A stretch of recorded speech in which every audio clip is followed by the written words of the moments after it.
Now, before this video starts, to anyone who hasn't seen any of the games such as Little Nightmares 1 or 2, I recommend that you go ahead and watch playthroughs or go ahead and buy the game yourself. Alright, now the stuff that I want to talk about in this video will be, first of all, the stuff that I really do like about this franchise, my thoughts for the upcoming game, a cool new idea and concept for a character that I like to bring up for this upcoming game, and a pretty sick display that I have set up for it. Alright, so I really want to say that I really do love this franchise. I love these two games that I have. I have Little Nightmares 1 on the Switch, and then I have Little Nightmares 2 on the Xbox One. I literally went out all my way to get like the different type of masks that they have, and like I have all like the hats. Even here, I went out to beat all like the collectibles in like both of the different games. Right here, right there, and even from like Little Nightmares 2. Made sure to get like everything because honestly, the collectibles and stuff are like really absolutely amazing. Even played through like the DLC, like it's like cool. I got like the statues as like gifts.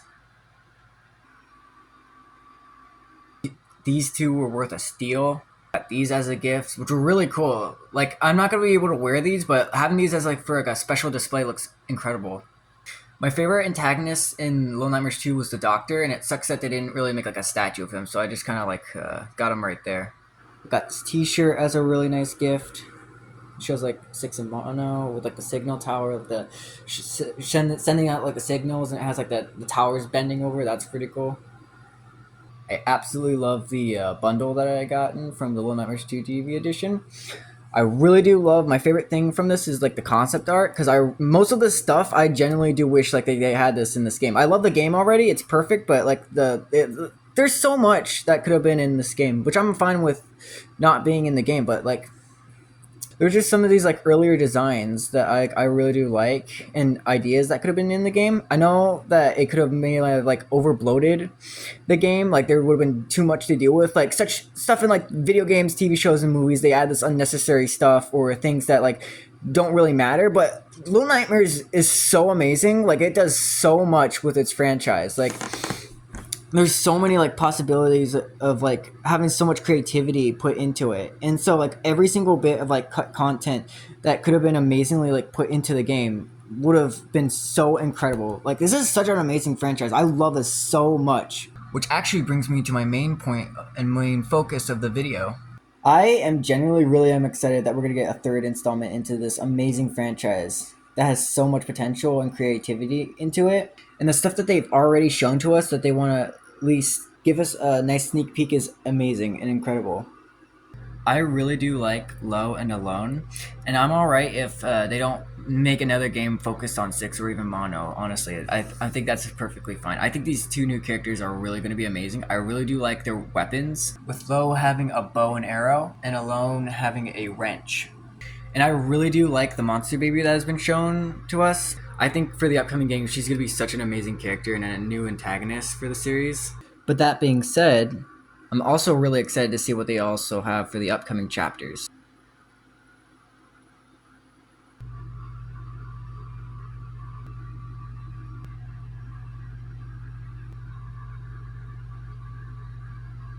Now this is the part where things get really fun, because I had a lot of fun time making this. A lot of time having fun making this is what I meant to say, sorry. Of making a really cool concept or like an idea of like a secondary antagonist. Same way how the lunch lady from the school chapter was originally going to be in the game and wasn't going to be found as an Easter egg. This secondary antagonist that would be a part of the first chapter of the Little Nightmares 3 game, which is the Necropolis, would be known as the Babysitter.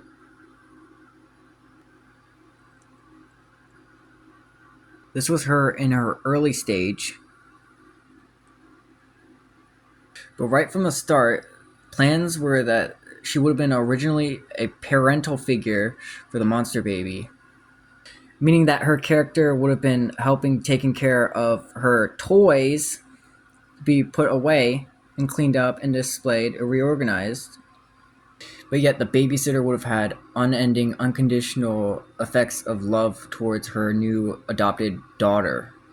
cool ideas would be like getting to see in-game like backgrounds of like the city where the monster baby would have been roaming around. She would have actually been carrying the babysitter and putting her into high areas that are like have like smashed through like walls through like buildings from original like houses or like different types of rooms that or houses that would have been reorganized all by the babysitter herself to try and go set up a twisted interpretation of the monster baby's idea of a dollhouse.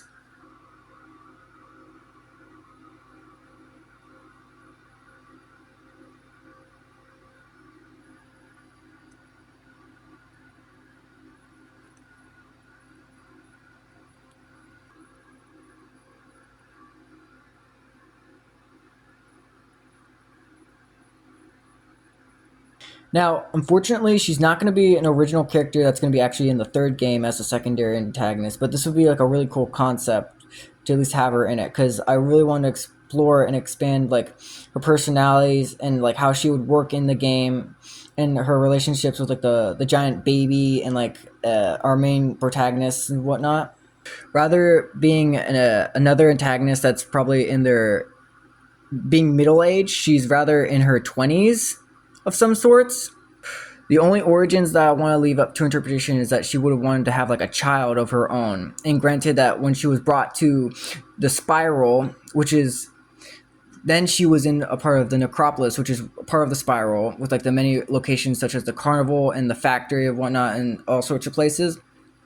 She was able to uh, be able to have the child that she would have wanted in the most like twisted way imaginable, having like the monster baby of whatnot, and wanting to do whatever it takes to like commit crimes of like genocide and like taking any living thing that's in sight to use for the monster baby as like a toy, to be able to use the ghost town as a twisted playground and use the abandoned housing and rooms and locations and stores everything as like a dollhouses. And she does have a nose, given that there's not really one right here, and it just looks weird. It's actually smushed up to her forehead as her eyes and her mouth is like completely like scrambled, like messed up and like twisted and warped. And here she is, sort of, because I actually made a new body that has two different sitting position in a standing position, because this old one is starting to fall apart because she's not able to stand up. Her skirt's getting like torn up and the body's just kind of getting like broken, like it's not functioning very well, and I made some really cool new changes for her that I think that would be really cool. But yeah, now I'm gonna give you a good look since we got a better body that's actually able to stand up and have different cool poses. But I'm gonna give you an early look of how I made her originally.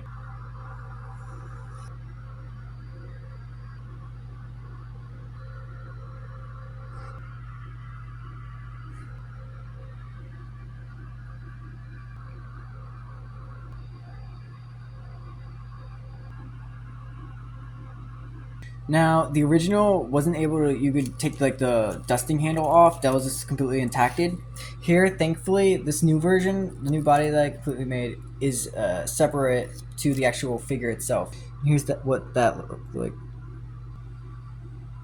So yeah, pretty much the babysitter would have had like a really disturbing habit of like wanting to like dust off like the dwellers, the people who have been turned to stone by the giant baby off, or at least like having a huge habit of like wanting to help like tidy up and like clean everything, like for like separate her toys, like make sure that the monster baby would be able to like know where her things are at.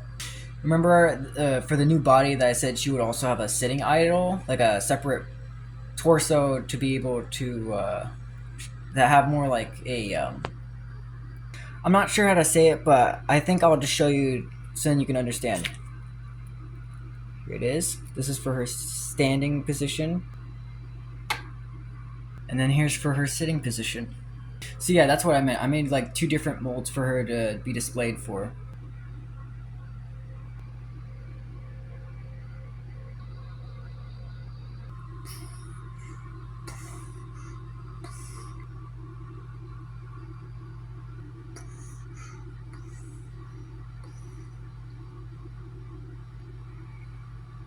Now we've pretty much almost come to the conclusion of this video of my really cool display setup for Little Nightmares 3.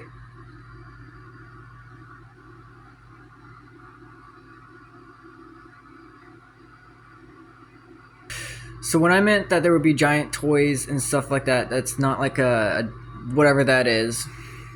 Would have been like organized and tidied up. The monster baby would have had like giant building blocks, and yet I put like some of them I had put on like eyes as like a reference, like you would see from like the other two games.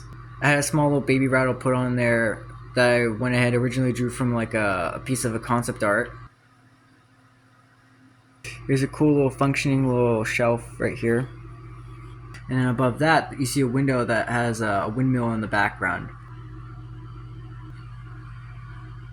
I honestly can't wait to see these cool things in the game.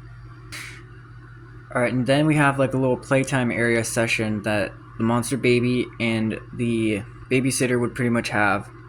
Probably that would have been a crow that they would have caught and then probably put on the platter. They probably wouldn't eat that. There's no like actual food there. This would have been like a really like twisted, like it would have been like a really like, it's dark humor that I think would have been really funny to like see in like a scene like this. With that, I mean like the people who have been like turned into stone would have been used as like dolls for like an actual playtime session, like a dollhouse scene, like tea time, or like a, because they have like a kettle and then they have like stuff that you would use to make tea.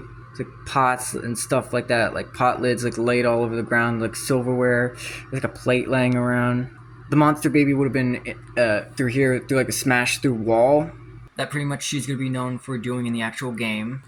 And then after playtime, they would have probably been just relaxing. Like the babysitter would have went ahead to sit in her favorite rocking chair and get to see the monster baby play in the distance, or at least get to sit next to, like, get to like interact with each other. And here's like some like dead body bags that are gonna be shown in the game as well, where you can see them in like the distance. Probably set that up herself so then the monster baby can just rip that off and then probably mess with that. And then right here would have been a person probably trying to, that was almost about to die, and then in the sense that before he would have been stoned, he would have like been like panicked, and then so she propped like the stoned corpse onto like the chair, which I thought would have been pretty funny. And yet it would have been even funnier to see her like put her like duster onto, like slip it into it, like his hand when she's done with it. And yet for this display I also added a really cute little gnome that's going to be in the distance, probably like looking at like them interacting or something like that. I'm genuinely really excited that once again, instead of like the DLC for Little Nightmares 2, instead of it just being like one gnome you get to see once through the game, since they weren't a big focus in the second one, that they're going to be more like shown into the third game, hopefully. Alright, I really want to thank you guys for watching this video. From the rest of the video, I'm going to be showing cool setups for the display. Cool scenes that could be shown in the game but are unfortunately not. So I really hope you guys, everyone at home, went ahead to enjoy this video, because honestly this was a lot of fun to be able to share this with you guys. So thank you guys for watching.